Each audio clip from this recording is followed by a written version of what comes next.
اور in dramas کے اندر آپ پردے اور حیا کی تو بات ہی چھوڑ دیں، کیونکہ ان کے ڈریسز دیکھ کر آپ کو بھی شرم آ جائے گی کہ یہ اپنے محرم مردوں کے سامنے بھی اس طرح کے انتہائی چست اور ٹائٹ قسم کے ڈریس کھلے گلے پہن کر ایکٹنگ کرتی نظر آتی ہیں جیسے یہ اپنے بیڈ روم کے اندر موجود ہوں، حالانکہ یہ ڈراماز کے اندر ان کے محرم ہے، اس کے علاوہ تو یہ نامحرم ہی ہے ان کے لیے۔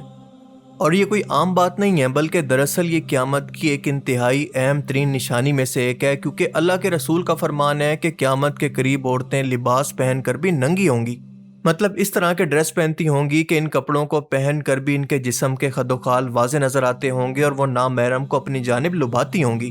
اور آپ نے فرمایا کہ فحاشی اس ٹائم کے اندر انتہائی عروج پر ہوگی، اس کو نارملائز کر دیا جائے گا۔ آپ سب لوگ جانتے ہیں کہ فتنہ دجال کی اہم ترین نشانی یہ بھی ہے کہ جب وہ نبوت اور اس کے بعد خدائی کا دعویٰ کرے گا تو سب سے زیادہ عورتیں اس کی پیروی کریں گی، اور آج کے ٹائم کے اندر عورت مارچ کرنے والی اور اس کے علاوہ لبرل سوچ کے مالک ڈرامہ ڈائریکٹرز ایکٹرز اسی سوچ کو نوجوان لڑکیوں کے اندر انجیکٹ کر چکے ہیں۔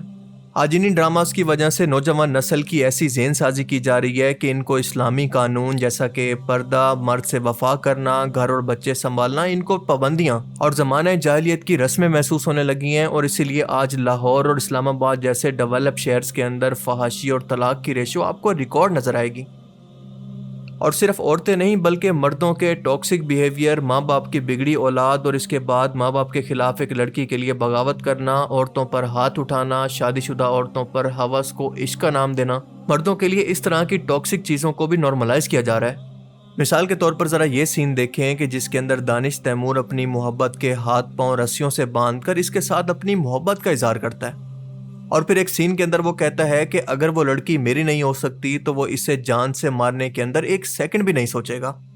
مطلب آپ سوچیں کہ یہ وہی مائنڈ سیٹ ہے جس کی وجہ سے پاکستان کے اندر بے تحاشا نوجوان لڑکیوں کی جان جا چکی ہے۔ خاص طور پر ایک ریسنٹ کیس آپ کو ثنا یوسف کا بھی یاد ہوگا جو کہ صرف 17 سال کی تھی، اور اسی طرح کے کیسز کو پوزیسیونیس کے نام پر مرد کی انا اور ہوس کو محبت کا نام دے کر ان ڈراماز کے اندر جسٹیفائی کیا جا رہا ہے۔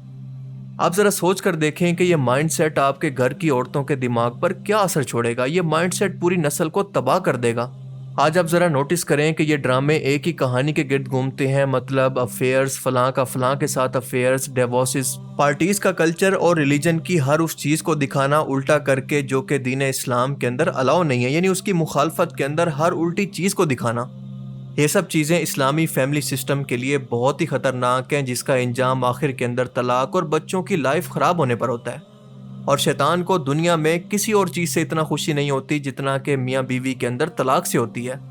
حدیث شریف میں آتا ہے کہ جو شیطان کا چیلا یہ خبر لے کر آتا ہے اور شیطان کو یعنی ابلیس کو بتاتا ہے کہ آج میں نے میاں بیوی کے درمیان جدائی ڈلوا دی ہے، تو شیطان اپنے اس چیلے سے اتنا خوش ہوتا ہے کہ اٹھ کر اس کو گلے لگا کر شاباش دیتا ہے کہ تو نے اصل کام کیا ہے۔ اور ایسا اس لیے ہوتا ہے کیونکہ شیطان یہ بات اچھی طرح سے جانتا ہے کہ جب ایک مرد اور عورت الگ ہوتے ہیں تو ایک گھر نہیں ٹوٹتا بلکہ 2 خاندان تباہ ہوتے ہیں، اور براڈ سکیل پر دیکھیں تو انسانی نسل تباہ ہوتی ہے۔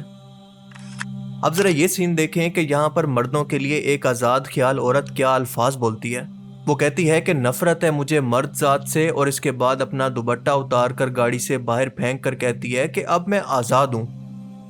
مطلب آپ ذرا ان الفاظ پر غور کریں کہ یہ بہت ہی گہرا میسج ہے کہ اگر تم دوپٹہ اتار کر پھینکو گی، ننگی ہو جاؤ گی تو تبھی تم آزاد ہو، ورنہ مذہب کی تعلیمات کی قید میں ہو۔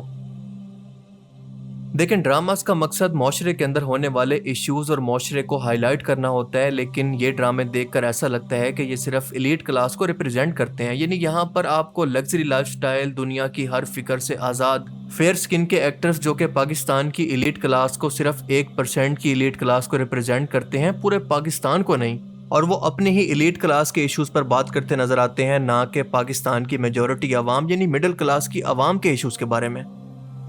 یاد رکھیں کہ بار بار اور مسلسل فحاشی اور گناہ کے مناظر دیکھنے سے انسان کے اندر برائی کے خلاف جو فطری جھجک، غصہ اور حیا ہوتی ہے وہ ختم ہو جاتی ہے، اور یہ پاکستانی ڈراماز آہستہ آہستہ اس حیا کی دیوار کو گرا رہے ہیں۔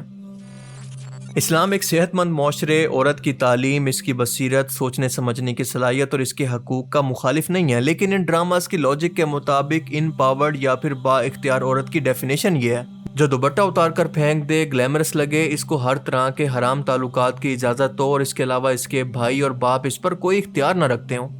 اور انہی سیم ڈراماز کے اندر جو عورت باحیا ہو، دیندار ہو، با اخلاق رہ کر تعلیم حاصل کرے یا پھر کامیاب بزنس یا پھر نوکری کرے، اسے بیکورڈ دکھایا جاتا ہے، جو کہ ایک انتہائی غلط اور یک طرفہ بیانیہ ہے۔ اب ایک انتہائی اہم سوال پیدا ہوتا ہے کہ آخر اس سے بچا کیسے جائے؟ اس کا پہلا جواب تو ہے کہ میڈیا لٹریسی، یعنی والدین اور نوجوانوں کو یہ سکھایا جائے کہ میڈیا کو کرٹیسزم کی نظروں سے کیسے دیکھنا ہے۔ مطلب ہر چیز کو آنکھیں بند کر کے یقین نہیں کرنا، بلکہ اس چیز کو ماننا ہے جو کہ آپ کا کلچر ایکسیپٹ کرتا ہو اور آپ کے دین اسلام کی تعلیمات بھی۔ اس کے علاوہ سب سے زیادہ بڑا اور پاورفل ٹول ہے کہ ویورز بائیکاٹ، یعنی اس طرح کے ڈراماز کا بائیکاٹ کریں، کیونکہ جب تک عوام ان ڈراماز کی ریٹنگ کو کم نہیں کریں گے، پروڈیوسر یہ زہر والا مائنڈ سیٹ پھیلاتے رہیں گے، کیونکہ اس طرح کی فحاشی اور لبرلزم کے ذریعے جس کو یہ گلیمرس کہتے ہیں، ان کو TRP اور ویورشپ ملتی ہے۔ دیکھیں پرسنلی میں پاکستانی ڈراماز کو نہیں دیکھتا، مجھے یاد ہی نہیں پڑتا کہ بچپن کے علاوہ میں نے جوانی کے اندر آخری بار پاکستانی ڈرامہ کب دیکھا تھا۔ یہ تو پاکستانی ڈراماز کے جو سین میرے سامنے سوشل میڈیا پر آتے ہیں ان کو دیکھ کر مجھے آئیڈیا ہوتا ہے کہ بات کس حد تک بڑھ چکی ہے۔ باقی اگر آپ کوئی ایسا پوائنٹ یا پھر ڈرامہ کا سین جانتے ہیں جو کہ آپ کو لگتا ہے کہ اس ویڈیو کے اندر مسنگ ہے اور اس کو ہونا چاہیے تھا، تو مجھے کمنٹ سیکشن کے اندر ضرور بتائیے گا۔ تب تک کے لیے اپنا بہت سا خیال رکھیے گا۔ Thanks for watching this video. اللہ حافظ۔